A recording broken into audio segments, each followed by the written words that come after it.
साहेब doctor Bhimrao Ambedkar से आज पूरी दुनिया प्रेरित है। तमाम देश उनके विचारों को अपना चुके हैं और जातिवाद एवं नस्लवाद के खिलाफ आवाज मुखर कर चुके हैं।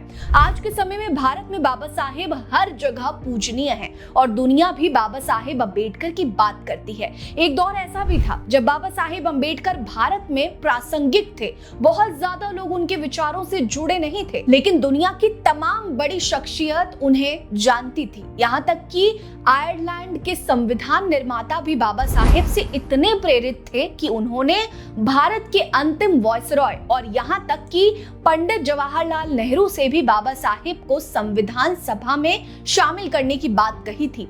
नमस्कार, मेरा नाम है रीटा। आज की इस वीडियो में मैं आपको आयरलैंड के संविधान निर्माता के बारे में बताऊंगी जो बाबा साहेब के बड़े फैन थे। आप इस वीडियो को कहां से देख रहे हैं कमेंट सेक्शन में जरूर बताइएगा। वीडियो लाइक करना मत भूलिएगा। आप बाबा साहेब के कितने बड़े फैन हैं ये भी बताइएगा। दरअसल भारत का संविधान ब्रिटिश संसद द्वारा पारित भारत सरकार अधिनियम 1935 पर आधारित है। इस संविधान को बनाने में करीब 10 देशों के संविधान को बारीकी से पढ़ा गया और समझा गया, जिसमें British, America, Canada, Germany, Australia, पूर्वी सोवियत संघ, फ्रांस, जापान और आयरलैंड जैसे देशों के संविधान शामिल हैं। भारत का संविधान अब तक का सबसे बड़ा लिखित संविधान है और आयरलैंड के संविधान निर्माता इमोन डी वलेरा इससे ज्यादा प्रभावित थे। जी हाँ, 1947 में भारत की आजादी के बाद जब पहले प्रधानमंत्री पंडित जवाहरलाल नेहरू की मुलाकात इमोन डी वलेरा से हुई थी और उन्होंने आयरलैंड के 1937 के संविधान की तारीफ करते हुए उसके बारे में अध्ययन करने की इच्छा जाहिर की थी।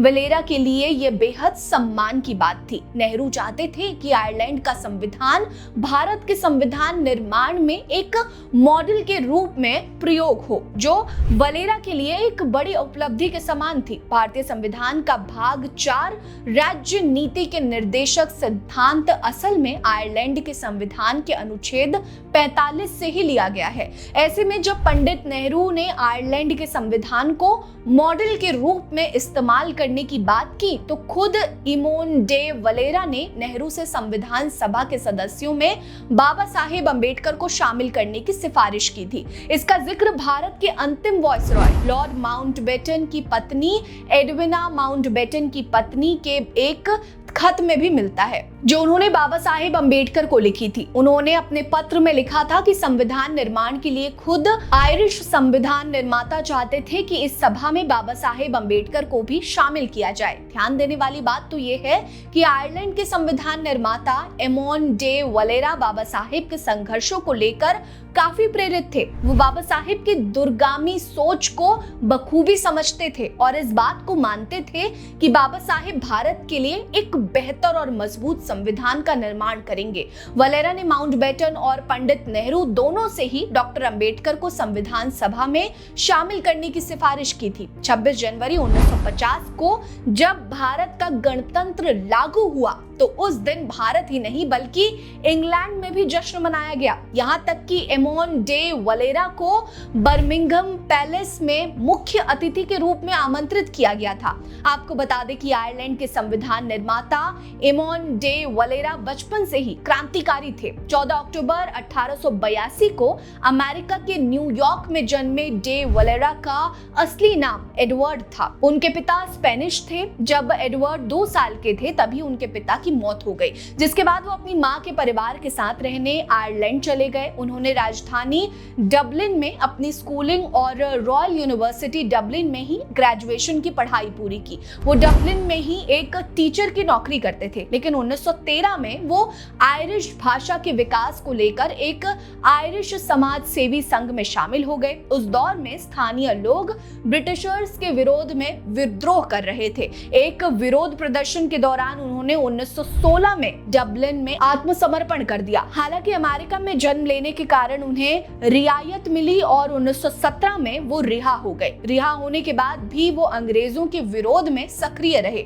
इस दौरान उन्हें सिन फेन का अध्यक्ष चुना गया, लेकिन जल्द ही उन्हें गिरफ्तार कर 1918 में इंग्लैंड भेज दिया गया। हालांकि इनके जेल में रहने के दौरान ही 1918 में हुए चुनाव में इनकी पार्टी 3/4 वोटों से जीत गई। 1919 में इमोन डी वलेरा जेल से भाग निकले और अमेरिका जाकर ब्रिटिशर्स के खिलाफ जंग के लिए फंड इकट्ठा करने लगे। इसी दौरान पहले विश्व युद्ध में एंग्लो आयरिश युद्ध हो रहा था, जो 1919 में खत्म हो गया। 2 साल के बाद 6 दिसंबर 1921 के दिन उन्होंने आयरलैंड की आजादी के लिए इंग्लैंड में संघीय प्रस्ताव भी भेजा, लेकिन उसे स्वीकार नहीं किया गया। उस दौरान स्थानीय राजनेता विलियम थॉमस कॉसग्रेव आयरिश मुक्त राज्य की मुहिम चला रहे थे और स्थानीय स्तर पर काफी तेजी से अंग्रेजों का विद्रोह शुरू हो गया था।